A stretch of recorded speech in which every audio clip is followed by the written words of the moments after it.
আজকের গল্প ভিটের টানে। সকালবেলা দাদার ফোটানো ভাতের গন্ধ পেয়ে জোরে শ্বাস টানে মানিক। খিদেটা চনমনে হয়ে ওঠে যেন। একগাল হেসে দাদার পাশ ঘেঁষে বসে সে। এক মনে ফুটন্ত ভাতের দিকে তাকিয়ে থাকে মানিক।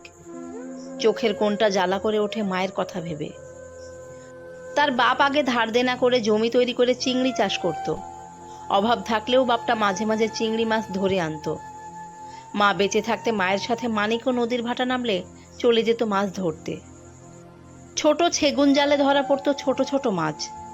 দুপুরে তাদের সবার পাতে পড়তো গরম ধোয়া ওঠা ভাত আর দাঁতিনা বা গনগনা মাছের ঝোল। কিন্তু এখন মাস পাঁচেক আগে ঘূর্ণিঝড়ের দিন তার জীবন পাল্টে গিয়েছিল আমূল। তার পারিবারিক বন্ধনও উল্টে পাল্টে দিয়েছিল এই ঝড়। নিজেদের বসতবাড়ি হারিয়েছিল এলাকার প্রায় ১,০০০ মানুষ। বেড়ি বাঁধ ভেঙে কত গ্রাম যে সেদিন তলিয়ে গেছে নদীর তলায়। একটু উঁচু ঢালের ওপরে প্লাস্টিক আর গোলপাতার ছাউনি দিয়ে ঘর বানিয়ে আধ পেটা খেয়ে কোনো রকমের দিন কাটাচ্ছে তারা। তাই অনেক মানুষ জীবিকার খাতিরে শহরের দিকে রওনা দিয়েছে। মানিকের বাপও। এখানে পড়ে থাকলে আধ পেটা ভাত জোগানো কষ্টকর হয়ে গেছে। ঝড় হওয়ার পরে প্রথম প্রথম কোথায় যেন ত্রাণ এসেছে খবর পেলেই এরোপ্লেনের আওয়াজের জন্য কান পেতে থাকতো সে। কিন্তু সারা আকাশ জুড়ে কদিন শুধু শকুনের ওড়াউড়ি ছাড়া কিছু দেখতে পায়নি মানিক। ফকিরকোনা দ্বীপের একটা উঁচু ঢিলার উপরে, যেখানে ঝড়ের আগে তাদের একসময় আধা পাকা ঘর ছিল, সেখানে এক পাশের ঝড়ে কোনো রকমের টিকে থাকা একটা ইটের দেওয়ালের সাথে টেনে গোলপাতার প্লাস্টিক মোড়া ঘর। ঝড়ের পর থেকে এখন এটাই তাদের বাড়ি। একটু পরে গোলপাতার ফাঁক দিয়ে উকি দিয়ে মানিক দেখে তার বাপ আসছে অদ্ভুত ভঙ্গিতে, সঙ্গে একটা বউ, অনেকটা ঘুমটা টানা। ঝড়ের ৫ মাস পরে এখনও এলাকার জল পুরোপুরি নামেনি। এমনিতে জল নেমে গেলেও ভাঙা বাঁধ দিয়ে জোয়ারের সময় জল ঢুকে আসে প্রায়। বাঁধ কবে মেরামত হবে কেউ জানে না। শহরে কাজে যাওয়ার পর থেকে তার বাপটা ওই দূরে গাছটার ডালে একটা চৌকি রেখে দেয়। সেই চৌকি এগিয়ে দিয়ে তার বাপ এক পা করে তার ওপরে পা রেখে সাবধানে সকালে কাজে যায় আর সন্ধ্যাবেলায় ঘরে ফেরে। আজ তার বাপ নিজে পায়ের পেট অবধি জলে নেমে নিচু হয়ে চৌকি এগিয়ে দিচ্ছে বউটার দিকে, আর বউটা এক পা করে এগিয়ে আসছে। ঘরে পৌঁছে ওর বাপ হেসে বলল, অবাব গপু মানকে, দেখ কাকে এনেছি। তারপরে বউকে দেখিয়ে হেসে বলল, এই যে হলো গে তোদের নতুন মা, পেন নাম কর। বড় ছেলে গোপাল মাটির হাঁড়িতে ভাতের ফ্যান ঝাড়ছিল। ঠক করে হাঁড়িটা পাশে রেখে মুখ ঘুরিয়ে কাঁধে গামছা ফেলে জমা জলের ওপর দিয়ে ছপ ছপ করে বেরিয়ে গেল।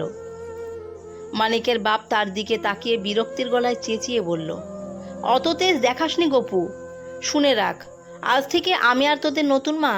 বলে বউয়ের দিকে একবার হাসি মুখে তাকিয়ে আবার জোরে ঘোষণা করল, দুজনে শহরে গিয়ে থাকবো। ১৫ বছরের গোপাল সে কথা শুনতে পেল কিনা জানে না। ৮ বছরের মানিক বুঝল বাপ আর তাদের দেখবে নে। এবারে তাদের পেটের ভাত জোগাড় তাদেরকেই করতে হবে। দাদার চিন্তা নেই, সে ইটভাটায় বছরখানেক ধরে কাজ করে স্বনির্ভর। কিন্তু সে নতুন মা মুখ ঘুরিয়ে আছে অন্যদিকে। 2খানা জোয়ান ছেলের মা হতি বয়ে গেছে তার। মানিক চুপ করে বসে থাকলো। দেখলো তার বাপ নিজের জামা গামছা লুঙ্গি টুকটাক সব একটা কাপড়ের থলেতে গুছিয়ে রওনা দিল নতুন মায়ের সাথে। ওরা চলে যাবার পরে মানিক বাড়ির পাশের নদী ধরে কয়েক মিনিট সাঁতরে চলে যায় বনের মধ্যে, তার প্রিয় জায়গা বাদাবনে। এই বাদাবনে সুন্দরী গাছের ডালে বসে একটা সময় ঘন্টার পর ঘন্টা কাটিয়ে দিতে পারত সে। অরণ্যের নিস্তব্ধতার সঙ্গে নদীর কুলকুল স্বরে বয়ে চলার আওয়াজ তার শিশু মনকে শান্ত করে দিত এক লহমায়। কিন্তু এখন বাদবন বড্ড রহস্যময় আর অচেনা ঠেকে তার কাছে। ঝড়ের দাপটে জায়গাটা সৌন্দর্য প্রায় নিশ্চিহ্ন। গাছগুলো সব ঝড়ে মুখ থুবড়ে পড়ে আছে জলের মধ্যে। শ্বাসমূল ঠেসমূল দিয়ে আপ্রাণ চেষ্টা করছে নিজেদের আঁকড়ে রাখার। এখন নানা রকম পোকামাকড় আর সাপখোপের আনাগোনা এইখানে, যদিও মানিক তাদেরকে ভয় পায় না। সেদিনের রাতে মৃত্যুকে সামনাসামনি দেখে ভয় পেতে ভুলে গেছে সে। আজ কেন জানে না তার ভীষণ ইচ্ছে হলো এখানে দাঁড়িয়ে চেঁচিয়ে কাঁদে। মায়ের মৃত্যু স্মৃতি মনের ভিতরে গভীর ক্ষতের সৃষ্টি করে তার। সেদিনের কথা ভাবলে শিউরে ওঠে মানিক। দুপুরের পরেই সবে ঝিরিঝিরি বৃষ্টির সাথে ঝোড়ো হাওয়ার ঝাপটা শুরু হয়েছে। এমন সময় পাশের ঘরের লতিকা কাকিমা তাদের বাড়ি এসে ভীতস্বরে খবর দিল, ও গোপুর মা শুনছস, দেখে এলুম নদী হু হু করে বড় হচ্ছি রে, এবারে বুঝি সব গেল, বলে মাথা চাপড়ে বসে মুখে আঁচল চেপে কাঁদতে লাগলো। সুন্দরবনের বাসিন্দা ছোট্ট মানিক আগেও ঝড় দেখেছে। প্রতিবারে ঝড়ের আগে মা বাপের মুখে চিন্তার রেখা দেখেছে। ঝড়ের শেষে আবার ঘুরে দাঁড়িয়ে ঘর মেরামতো করতে দেখেছে। কিন্তু এবারের মতো আগে থেকে এইভাবে কাউকে কাঁদতে দেখেনি। এবারে যেন সবাই কেমন দিশেহারা। ঝড়ের সাথে ভরা কোটালের সংযোগ, এ নাকি ভালো লক্ষণ নয়। সকালে তাড়াহুড়ো করে মোটা টিনের তার দিয়ে তার বাবা শক্ত করে ঘরের টিনের চালা বেঁধেছে। তার মা হাঁস মুরগি ছাগলকে বারান্দার পাশে তুলে এনেছে। নদীর নাকি এখন ভয়ঙ্কর অবস্থা। মানিক দুপুরে দেখেছে নদীর জল বাড়ছে, কিন্তু প্রতি কোটালে তো এমনিই বাড়ে। বাবা শুকনো মুখে তাড়াতাড়ি গুছিয়ে রাখা সামান্য কটা টাকা সাদা মোচকা প্লাস্টিকে মুড়ে নিজের লুঙ্গির কোমরে পেঁচিয়ে গুছল। তারপরে মায়ের সাথে গুছোতে লাগলো ঘরের টুকটাক। যদিও তেমন কিছুই ছিল না গুছানোর মতো, তবুও যতটুকু সঞ্চয় তাই যেন প্রাণপণে আঁকড়ে ধরা। মানিক স্থির থাকতে না পেরে দৌড়ে বের হয়ে গেল জলের স্রোত দেখতে। মা পিছনে চেঁচালো, অমানিক, বৃষ্টিতে ভিজে কোথায় যাস বাপ? মানিক ততক্ষণে প্রায় নদীর দিকে গর্জন শুনতে পাচ্ছে। সুন্দরবনের সব থেকে কাছে এই জনবসতি, একটা বিচ্ছিন্ন দ্বীপ এই ফকিরকোনা। মানিকের বাড়ি থেকে কিছুটা দূরে দুই পাশে দুটো নদী, সুতারখালি আর শিবসা। ভাটার সময় নদী দুটো হেঁটে পার করতে পারে মানিক জঙ্গলে সেই বাদাবনে যাওয়ার জন্য। জোয়ারের সময় হলে কয়েক মিনিট সাঁতরাতে হয় মাত্র। কিন্তু সেদিন নদী দুটোকে চেনাই যাচ্ছিল না যেন। ঝোড়ো হাওয়ার সাথে সাথে তার অতি পরিচিত চেনা ভালোবাসার নদী কেমন অচেনা আর ভয়ঙ্কর হয়ে গিয়েছিল মানিকের কাছে। এখন তার নিজেরই ভয় করতে লাগলো। এলাকার অনেকেই নদীর রুদ্র মুখ দেখে বউ বাচ্চা নিয়ে চলে যেতে চাইছে পাশের এলাকায়, কিন্তু সব জায়গায় প্রায় একই অবস্থা। পাশের স্থলভাগ থেকে ধীরে ধীরে বিচ্ছিন্ন হচ্ছে তারা। সন্ধ্যের পর থেকে সে কি ঝড়ে তাণ্ডব। গর্জন শুনে কেঁপে উঠেছিল মানিকের বুক।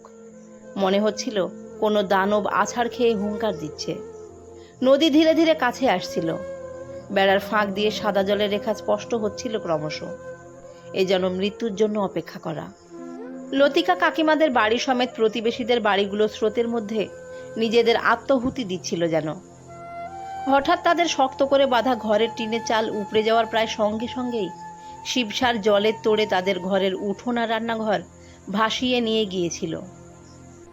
দুটো ছাগল আর 5টা মুরগির ভয়ার্ত গলার ডাকে মানিকের মা ছুটে গিয়েছিল বারান্দায়। মুহূর্তে শিবসা নদী জলের ভীষণ তোড়ে টেনে নিয়ে গেছে ওদের, সেই সঙ্গে তার মাটারেও। মায়ের সেই আত্মচিৎকার আজও মানিকের বুকে বাজে। বাপ বাঁচাতে গিয়েও পারেনি কিছুতেই। চোখের সামনে তলিয়ে গিয়েছিল তার মা।